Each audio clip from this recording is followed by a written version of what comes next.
허락하신 하나님의 말씀은 요한복음 2장 1절로 4절까지의 말씀입니다. 오순절 날이 이미 이름에 그들이 다 같이 한 곳에 모였더니 우연히 하늘로부터 급하고 강한 바람 같은 소리가 있어 그들이 앉은 온 집에 가득하며 마치 불의 혀처럼 갈라지는 것들이 그들에게 보여 각 사람 위에 하나씩 임하여 있더니 그들이 다 성령의 충만함을 받고 성령이 말하게 하심을 따라 다른 언어들로 말하기를 시작하니라. 예수님이 부활하시고 승천하신 후에 제자들은 다 한 곳에 모여 기도하고 있었습니다. 그렇게 마가의 다락방에 모인 사람의 수는 120명이나 되었다고 합니다. 예수님이 처형당하실 때 몇몇 여인들을 빼놓고 아무도 예수님 곁에 없었는데 그들은 박해의 현장인 예루살렘에 남아 있었습니다. 이것은 놀라운 사실입니다. 그들이 이제 죽음의 두려움을 이기고 예수님의 소망을 붙잡는 믿음의 진전을 보이고 있다는 것입니다. 하지만 그것만으로는 부족합니다. 그들에게 예루살렘은 영광의 도성이라기보다는 상처의 땅이었고 좌절의 땅이었습니다.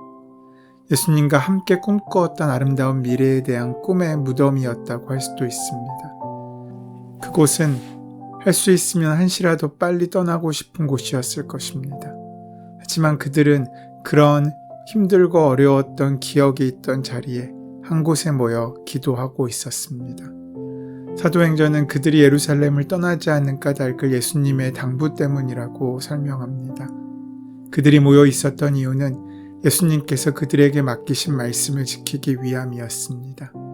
주님께서는 승천하시기 직전에 제자들에게 예루살렘을 떠나지 말고 내게서 들은 바 아버지께서 약속하신 것을 기다리라고 말씀하셨습니다.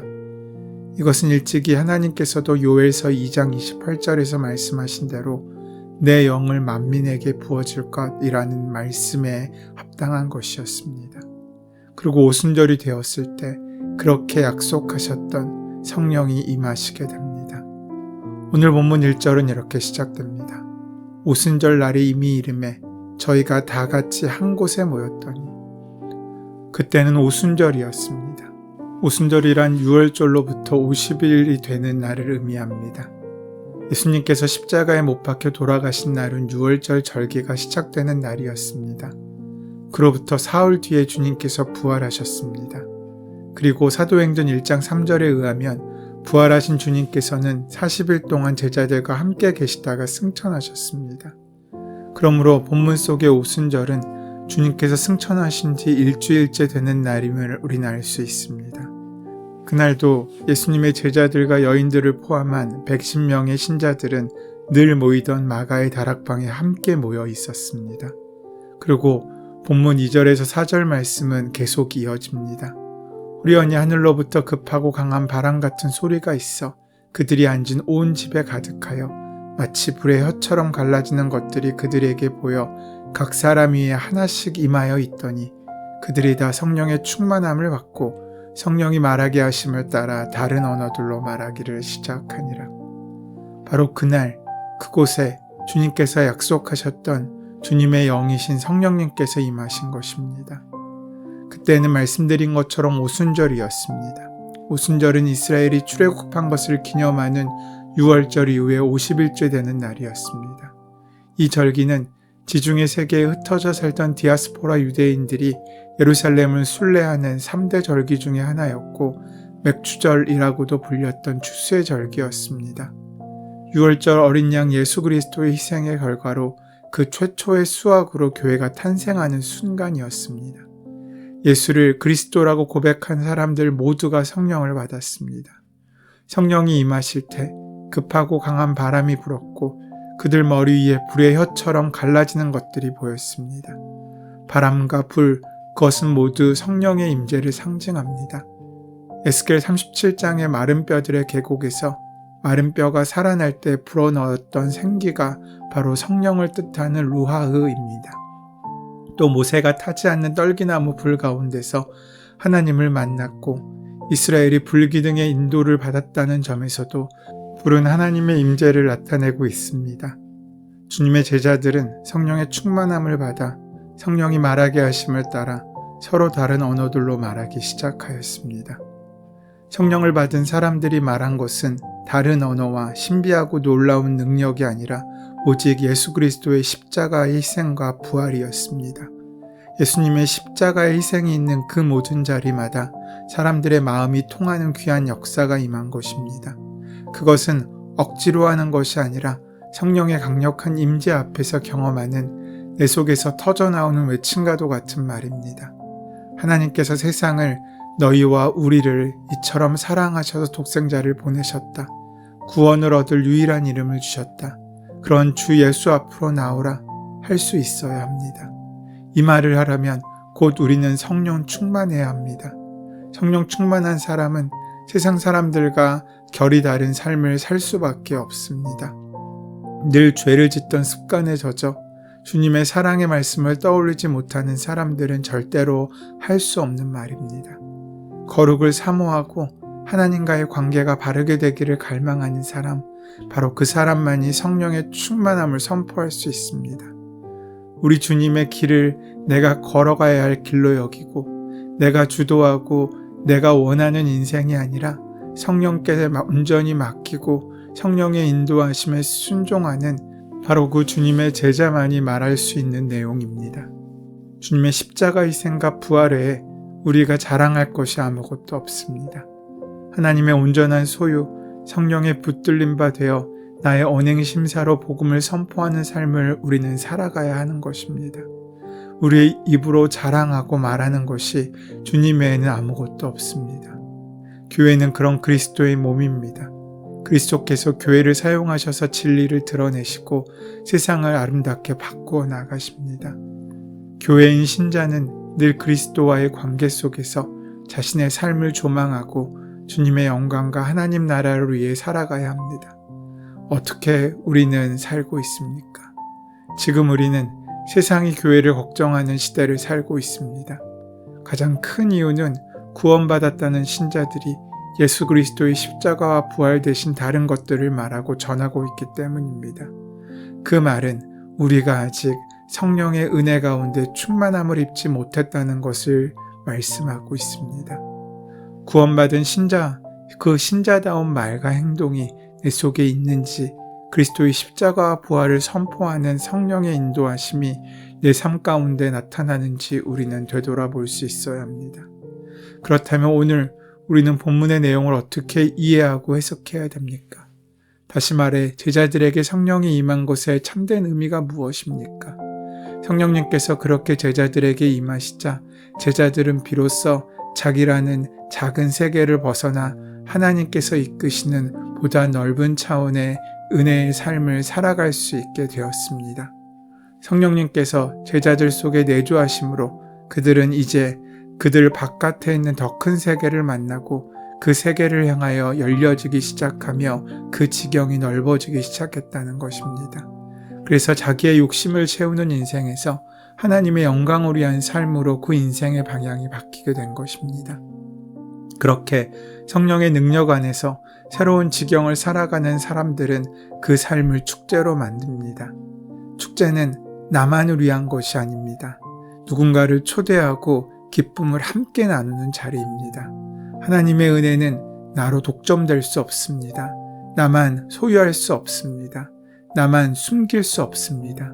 그것은 나누어져야 되고 더 큰 기쁨으로 이어져야 한다는 것입니다. 사도들은 유대인들이 두려워 처음에 골방문을 잠그고 숨어 있었습니다. 그러나 이제 오순절 성령 강림의 체험을 통해서 그들은 두려움의 그 빗장을 열고 세상으로 나왔습니다. 성도들은 역동적으로 모이기 시작했고 모일 때마다 떡을 나누고 기도하는 기쁨을 맛보았습니다. 사도들을 통해 기사와 이적도 많이 드러났습니다. 하지만 성령께서 그들 사이에 일으킨 가장 놀랍고 큰 기적은 따로 있었습니다. 그것은 바로 사랑의 기적이었습니다. 초대교회 성도들은 필요한 것이 있으면 서로 나누어 주었고 부자들은 자기의 재산을 팔아 가난한 사람들의 필요를 채워주기도 했습니다. 그것은 그들이 한 가족이었기에 가능한 일이었습니다. 성령은 이처럼 사람들을 하나로 묶어줍니다. 그들은 서로를 있는 그대로의 모습으로 받아들였고 서로의 고통에 귀를 기울이게 되었습니다. 우리는 다른 이들과 함께 살아가는 일이 어렵다고 느낍니다. 그래서 적당한 거리를 유지하려고 합니다. 그게 불편하지 않기 때문입니다. 아마도 여러분 가운데도 마음을 열고 다른 사람을 맞아들이려고 하다가 큰 상처를 입은 경험이 있을 것입니다. 그런 경험이 쌓이면 쌓일수록 우리는 이웃을 향한 마음을 닫고 더욱 방어적인 태도를 취하게 됩니다. 그런데 성령께서 임하셨을 때 그런 그들의 모든 사람의 차이를 뛰어넘고 기쁨과 슬픔을 함께 나누는 사랑의 공동체를 이룰 수 있었습니다. 거기엔 더 이상 관습과 신분, 남녀노소의 차별이 없었습니다. 모두가 삶의 축제로 부름받은 사람들이 되었습니다. 성령이 우리 가운데 임하심으로 구약의 시대는 지나가고 새로운 신약의 시대가 시작됩니다. 하나님께서 구약에서는 이스라엘 백성들에게 율법을 돌판에 문자로 새겨주셨지만 신약 시대에서는 하나님께서 하나님의 자녀들 마음 가운데 사랑으로 그 율법을 새겨주신다는 뜻으로 성령을 부어주신 것입니다. 그렇다면 왜 성령 충만을 위하여 오랫동안 기도하는데 우리의 삶 가운데 성령 충만이 이르지 못하는 경우가 생깁니까? 그것은 하나님의 때가 이르지 않아서가 아니라 우리가 준비되지 못했기 때문입니다. 우리가 성령 충만을 받기 위하여 준비되어 있어야 합니다. 곧 우리 마음이 비어 있어야 합니다. 충만이란 비어진 곳에 채워지는 것입니다. 그러므로 우리가 정말 성령의 충만함을 받을 자가 되려면 우리 마음을 온전하고 깨끗하게 비워낼 수 있어야 합니다. 사실 우리의 마음은 무언가로 꽉 차 있습니다. 우리의 욕심과 우리의 죄와 우리의 옛 습관들이 우리의 삶을 가득 채우고 있습니다. 나의 생각, 염려와 근심, 계획과 소원, 또 나의 감정들, 그 모든 것들이 내 마음을 꽉 채우고 있습니다. 그러면 성령님께서 내게 충만하게 채워줄 수 없습니다. 이미 가득 차 있는데 어떻게 성령을 만날 수 있고 채울 수 있겠습니까? 하나님께서는 빈 그릇의 은혜를 채워주십니다. 베드로가 밤새 물고기 한 마리 잡지 못한 채 빈 그물만 씻고 있을 때 예수님께서 깊은 곳에 가서 그물을 내리라고 말씀하셨고 그 말씀에 순종할 때 배를 물고기로 가득 채워주셨습니다. 가나 혼인잔치의 집에 포도주가 떨어졌을 때 마침 그 집에 돌 항아리 6개가 비어 있었는데 그 빈 항아리에 물이 가득 채워지고 그 물이 포도주가 되었습니다. 선지자 엘리야 때 선지학교 학생 한 사람이 죽어 그 부인인 과부가 굶어 죽게 되었을 때 엘리야가 빈 그릇을 모으라고 하여 모아진 빈 그릇마다 기름이 채워졌습니다. 하나님께서는 우리가 비어 있을 때 채워주십니다. 우리가 정말로 성령 충만함을 받기 원한다면 우리의 심령이 비워져 있어야 합니다. 사랑하는 여러분, 여러분은 진심으로 비워져 있습니까? 여러분의 지갑은, 여러분의 시간은, 여러분의 우선순위는 주님의 채우심을 기대하며 기쁘게 비워져 있습니까? 우리가 성령으로 충만하지 못한 그 처음 이유는 우리 마음이 우리의 생각과 우리의 자아로 가득 차 있기 때문입니다. 내가 내 것을 놓아야 비로소 성령께서 내 인생을 사로잡으십니다. 정말로 성령 충만함을 갈망한다면 내 안에 얼마나 빈 그릇이 있는지를 우리는 살펴볼 수 있어야 합니다. 우리가 얼마만큼 가지고 있는지 이것은 하나님에게 문제가 되지 않습니다. 오히려 내가 가지고 있는 것이 하나님의 역사를 방해할 때도 있습니다. 하나님께서 정말 주목하고 계신 것은 우리가 하나님을 위해 얼마나 비워낼 수 있는가, 얼마만큼 준비되어 있는가 하는 것입니다. 그때 하나님의 역사의 차원이 달라집니다. 여러분, 기왕 빈 그릇을 준비하실 거면 큰 그릇을 준비하시기 바랍니다. 성령의 능력이 그만큼 다르기 때문입니다. 그러면 우리가 준비할 수 있는 가장 큰 빈 그릇이 무엇입니까? 그것은 나는 죽고 예수로 사는 것입니다. 자아가 죽은 사람이 가장 큰 빈 그릇입니다. 새로운 시간도, 새로운 역사도, 새로운 인생도 모두 자기를 벗어나 하나님의 은혜로 채워지는 것에서부터 시작됩니다.